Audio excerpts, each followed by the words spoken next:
الحمدلله مونږ ته بده باندې فخر ده چې مونږ ته الله کوم نبی را کړی ده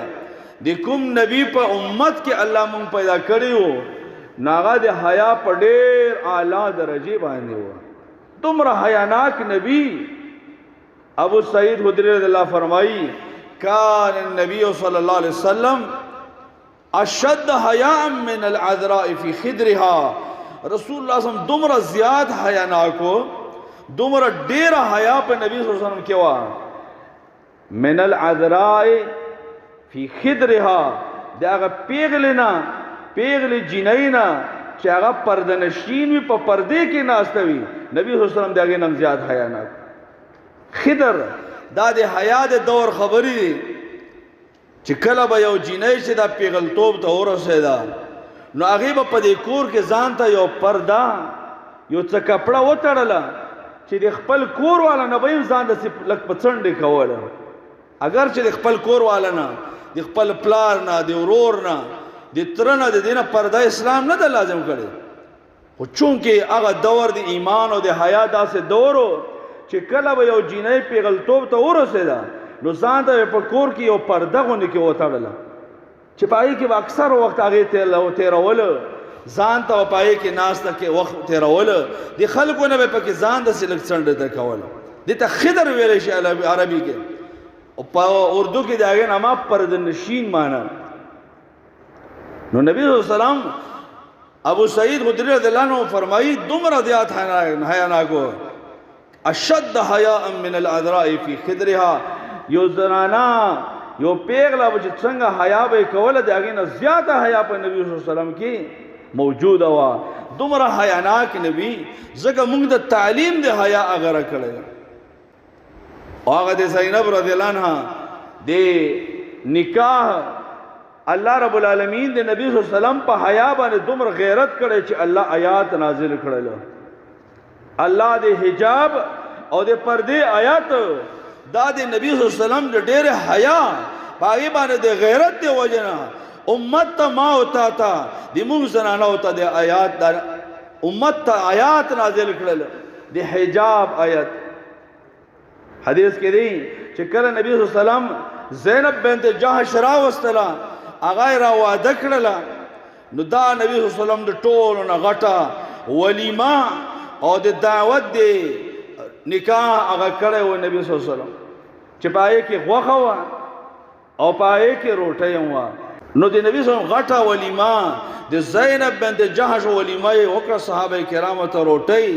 غوښه تیار کړو خلک به راتللو خوراک به کوو وتلو خو یو درې کسان داسې وو چې هغوی ناسو بس ګپې لګولې نو الله رب نبی صلی الله علیه وسلم ناس دا اوس په دې انتظار باندې چې دم پورته شي هغوی لګیا په د خپل ګپ کې راغلي وو خبرې کولې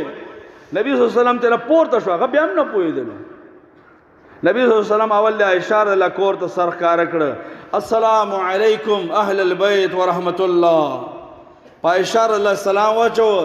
عایشه رضی الله ته فرمایي وعلیکم السلام ورحمت الله کیف وجدت اهلک یا رسول الله اے د الله رسول سلام خپل بیبي زینب رضی الله څنګه ده څنګه دی وموندله اهل څنګه ده بارک الله لک الله دې ته پکې برکت واچوي الله دې ته پکې خیر واچو نبی صلی الله علیه وسلم د هغې نه راغله بلې بیبي ته بلې بیبي ته ټولو بیبیانو به دا خبره کوه بارک الله لک اے د الله رسول سلام الله دې ته پکې برکت واچو په دې واده کې او دا سړي نست خو هغې نبي صلی الله علیه وسلم ته چا خبر ویرړه چې هغه درې کسان هم لاړو خبر واله نو الله رب العالمین قرآن کې سورہ احزاب آیات نازل کړ 250 چې یا ایها الذین آمنوا لا تدخلوا بیوت النبی الا ان یؤذن لكم الى طعام غیر ناظرین اناه اے نبی صلی الله علیه وسلم اے مومنانو باز دینه بعد د نبی صلی الله علیه وسلم کور ته نه داخليږو مگر که تاسو ته اجازت وکړي شي د خوراک خو خوراک تم ده نه غیر ناظرین اناه د پخلی انتظار ونه کوو چې تاسو د دعوت په 10 بجې شوی وي او ته په 8 بجې لاړو او د کې بیا د تکیا والی